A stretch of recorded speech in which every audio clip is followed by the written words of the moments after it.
Soft where آیا ہے، مجھے کوئی دوست بتا رہے تھے کہ اس کو آپ اپنے کمپیوٹر میں انسٹال کر لیں تو جب بھی آپ کمپیوٹر آن کریں گے تو سکرین پہ ایک تحریر لکھی ہوئی آ جائے گی کہ آپ کی اتنی عمر باقی رہ گئی ہے، آپ کی اتنی عمر باقی رہ گئی ہے۔ وہ کمپیوٹر آپ کو بتائے گا۔ میں نے اس سے پوچھا بھی کمپیوٹر کیسے بتا سکتا ہے، یہ تو اللہ ہی کو پتا ہے۔ اس نے کہا حقیقت تو یہی ہے کہ اللہ تعالیٰ ہی کو پتا ہے۔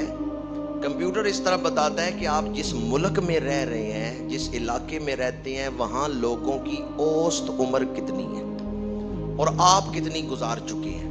وہ اس حساب سے آپ کو روز بتاتا رہتا ہے کہ آپ کی اتنی عمر ہے۔ مثلا پاکستان میں اوسطاً 65 سال عمر ہے، تو جب بھی آپ کمپیوٹر کھولیں گے آپ نے اپنی عمر تو اس میں لکھی ہوئی ہے کہ میں اتنی عمر کا ہوں، تو وہ روز آپ کو بتائے گا بھی 80% عمر آپ گزار چکے ہیں، 20% رہ گئی ہے۔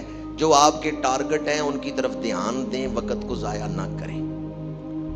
میں یہ سوچنے لگا یہ سافٹ ویئر جو بنا ہے یہ کام تو رمضان شریف بھی کرتا ہے۔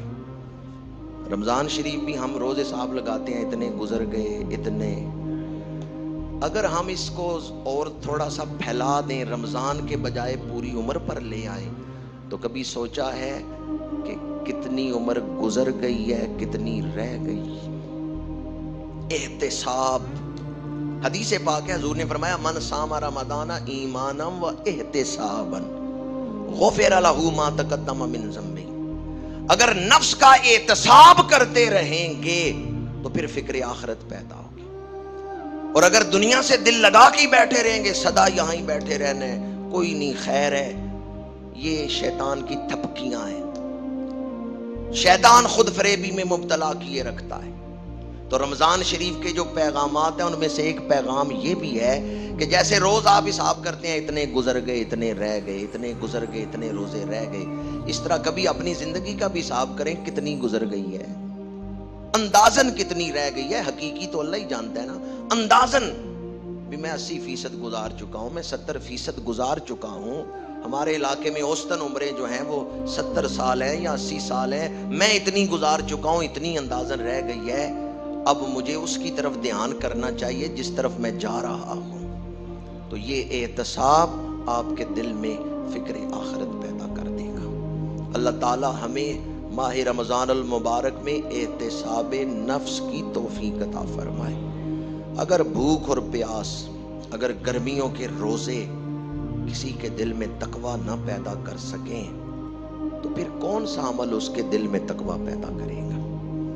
اگر رمضان شریف کسی کے دل میں تقوی نہ پیدا کر سکے، میں اکثر کہتا ہوں جو درخت بہار میں بھی ہرا نہ ہو وہ باغ میں رہنے کے قابل۔ اپنا احتساب کریں، کیا میرا دل رمضان سے متاثر ہو رہا ہے، تقوی آ رہا ہے، نیکیوں کی محبت دل میں آ رہی ہے، گناہوں سے نفرت ہو رہی ہے؟ اگر نہیں تو پھر آپ نے رسم سمجھ کے روزہ رکھا ہے، اس کی روحانیت کو نہیں اخذ کیا، پھر آپ نے رسم سمجھ کے عبادت کی ہے، پھر آپ نے اس عبادت کی حقیقت کو حاصل نہیں کیا۔ اس عبادت کی حقیقت تو ہے تقوی۔ روزے تو فرض کیے گئے تقوی کے لیے، اور ہر شخص خود اپنا جائزہ لے سکتا ہے کہ میرے دل میں کس قدر تقوی پیدا ہوا ہے یا نہیں پیدا ہوا۔ اللہ تعالی عمل کی توفیق عطا فرمائے۔